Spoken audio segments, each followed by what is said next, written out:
Immaculate, directed by Michael Mohan, written by Andrew Lobu, starring Sydney Sweeney and Vendetta Porcali. Very Italian name. I completely skipped this in the theater. The trailer wasn't doing it for me, and I do regret that. But then again, trailer, right? So what I saw from the trailer is Sydney Sweeney goes to a convent. She becomes a nun. Then she gets pregnant, and then the convent's evil. It's full nuns. There's other, possibly spooky stuff going on. And yeah, that's about what it is. But there is a lot of build up and payoff to it. And from the bat, so right away from the beginning, so it's mainly, it's in Italy. Her Italian isn't the best. So they're in front of her talking about shit, like important shit, just blatantly in front of her because they know she doesn't really understand it.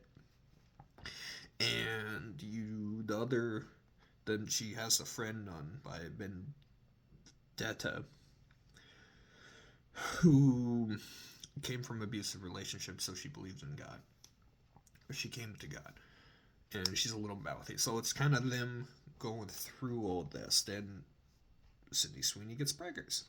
And it's like, oh, okay, now what? But like I said, so she doesn't speak Italian, and then at the beginning she touches something that everybody else is wearing gloves, but she's not wearing gloves, and she touches something.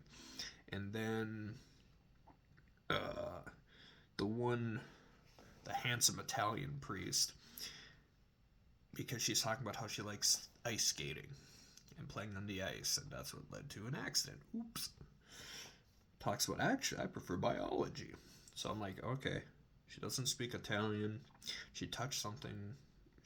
Everybody else is wearing gloves, but she's not. And then biology. So there's something working here. And then when the climax happens, when you find out what's going on, because throughout the movie you're getting close spoilers, close to what's happening, and then you find out they specifically chose her. So what she holds at the beginning is she's given the nail, one of the nails that was used to crucify Jesus, and they found DNA on it.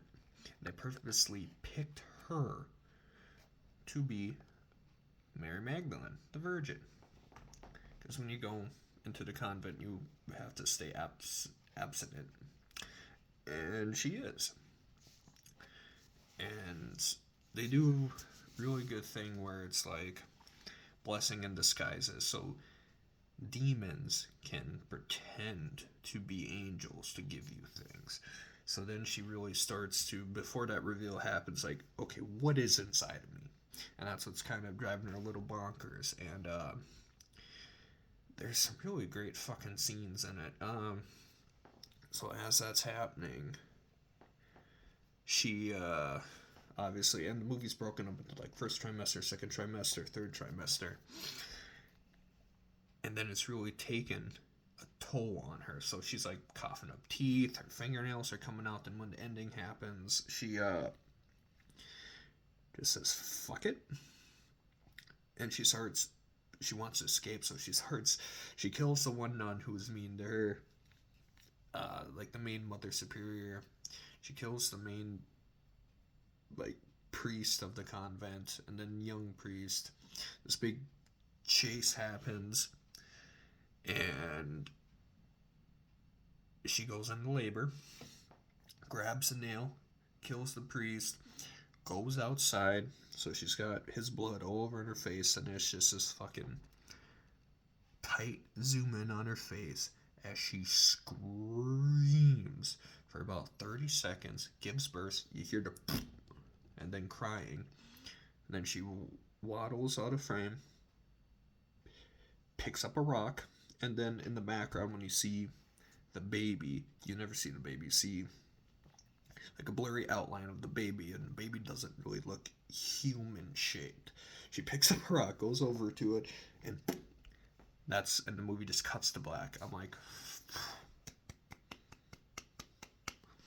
for that ending alone, because everything else is kind of fucking basic in my opinion.